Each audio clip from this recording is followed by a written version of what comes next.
In 1893, a Viennese journalist wrote, "When I think of my son's future, I ask myself whether I have the right to make life so difficult for him as it has become for me.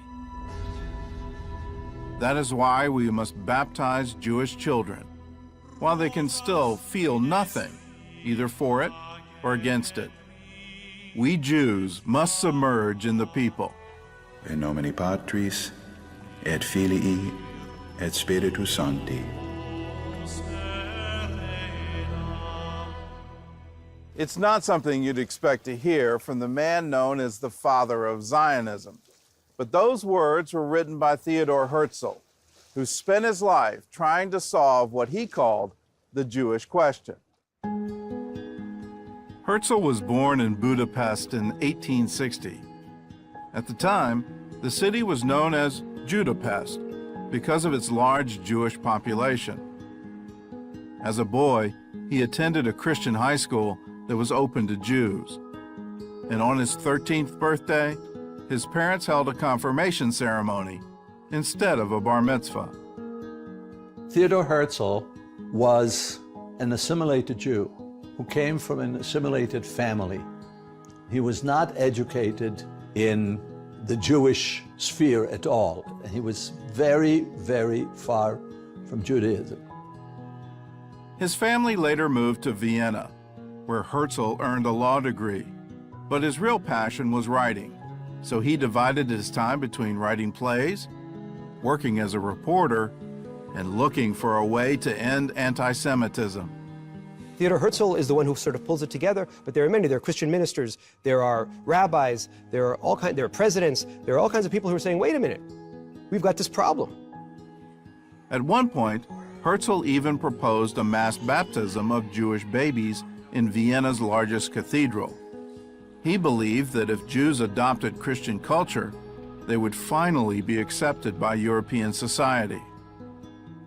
But Theodor Herzl was about to get an assignment that would change his mind.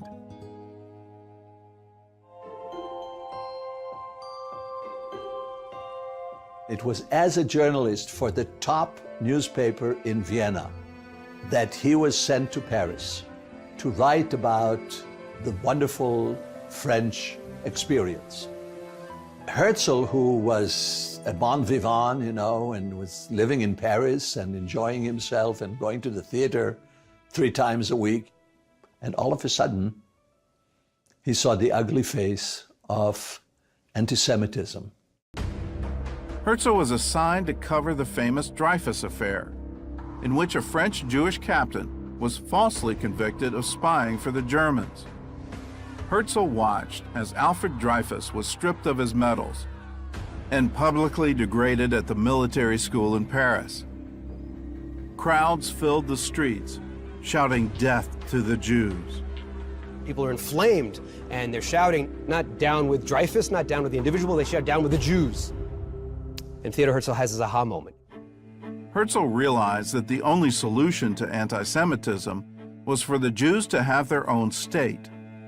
Wonderful idea. How do you go about doing it? This is where the writer of plays came in, you know. He was going to set the stage. Herzl shut himself in his apartment and wrote his ideas down for 5 straight days. When a friend of his visited, he was alarmed by Herzl's disheveled appearance and wild ideas. He suggested they get some fresh air. And as they walked, he told Herzl to get some medical help before someone hauled him off to a madhouse. Herzl paid no attention, and the following year, he published his most famous work, The Jewish State. Theodor Herzl, in his book, The Jewish State, dreams. And he talks about this new nation state being a beacon to humanity. He talks about it being a model democracy. Not everyone was thrilled with Herzl's ideas.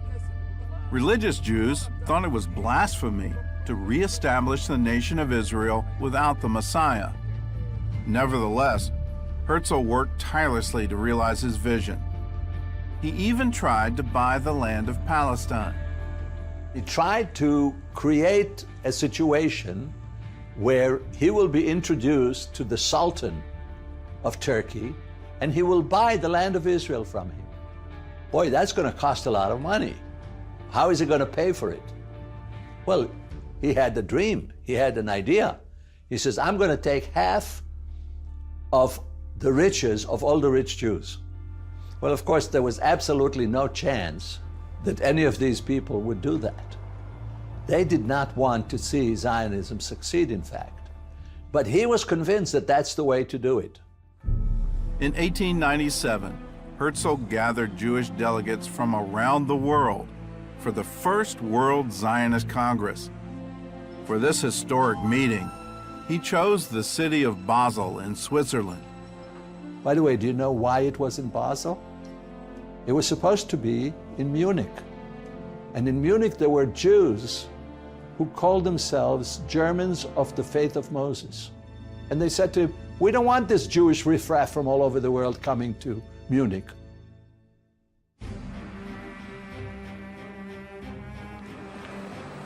In August, more than 200 delegates from 17 countries arrived in Basel.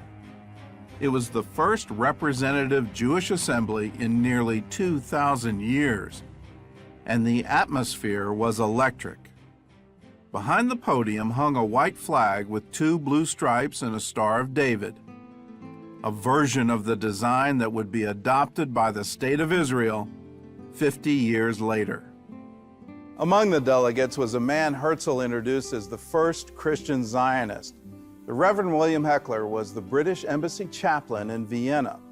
He was deeply interested in the return of the Jews to Israel, so he helped Herzl make some important political connections, and the two became lifelong friends. As Herzl walked to the podium, people cheered and stomped their feet. He opened the Congress by announcing, "We are here to lay the foundation stone of the house which is to shelter the Jewish nation." The applause was deafening. One English delegate described the excitement of the crowd. "By the rivers of Babylon, we sat down and wept as we remembered Zion.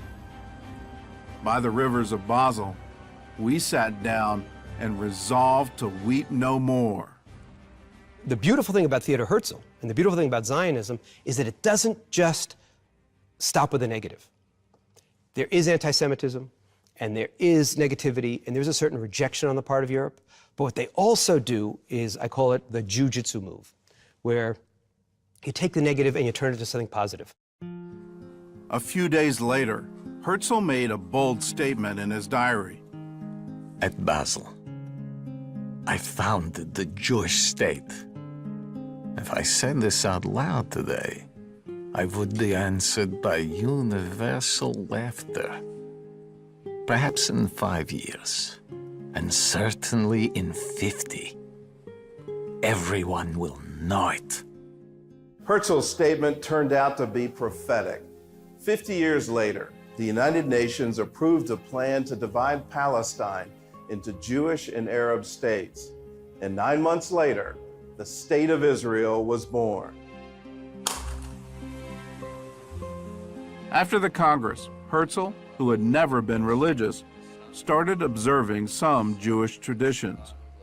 That winter, instead of having a Christmas tree, the Herzl family celebrated their first Hanukkah.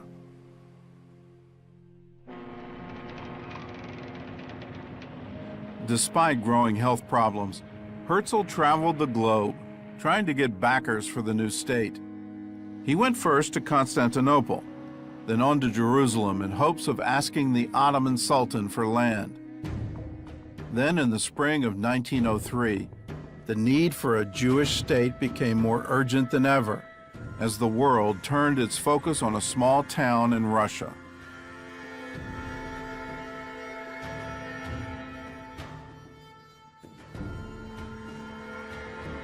On Easter Sunday, a group of Russian Orthodox men entered the Jewish quarter of the village of Kishinev. Led by their priest, they shouted, "Death to the Jews." The same cry Herzl had heard in Paris during the Dreyfus affair almost 10 years earlier. Eyewitnesses described the bloody massacre that followed. Wives, along with their husbands, were shot down.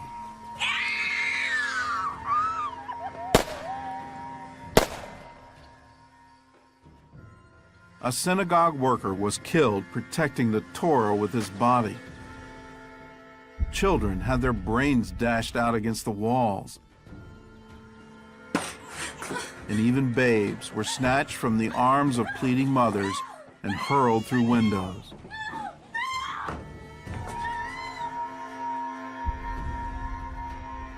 At sunset, the streets were piled with corpses.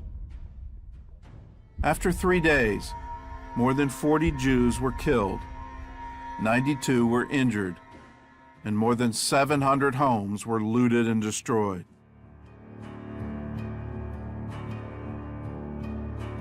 Four months later, the Jewish Congress convened under the shadow of the massacre, but that was just the beginning.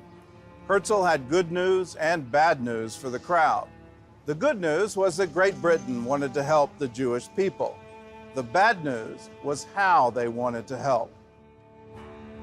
After the Kishinev pogrom, Herzl had an emergency meeting with British politicians. He asked them for land in Cyprus or the Sinai Peninsula, both of which were under British control.